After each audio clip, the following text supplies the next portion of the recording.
এই স্বার্থপর দুনিয়ায় কেউ কারো আপন হয় না। সেটা হতে পারে আপনার বন্ধু বান্ধব বা আপনার আত্মীয় স্বজন বা আপনার প্রিয়জন। যদি পৃথিবীতে কেউ বিনা স্বার্থে থেকে থাকে শুধুই হচ্ছে ফ্যামিলি। তাছাড়া জীবনে সবাই স্বার্থের জন্য থাকে, কিন্তু ফ্যামিলি বিনা স্বার্থে আপনার জীবনে থাকবে।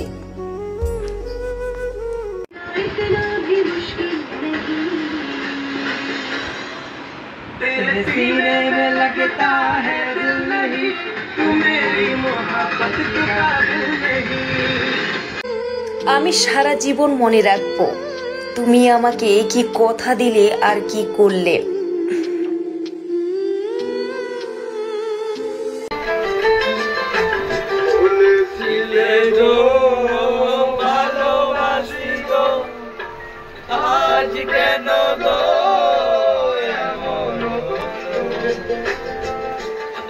ভালোবাসা সুন্দর যদি তুমি আমাকে ভালোবাসো।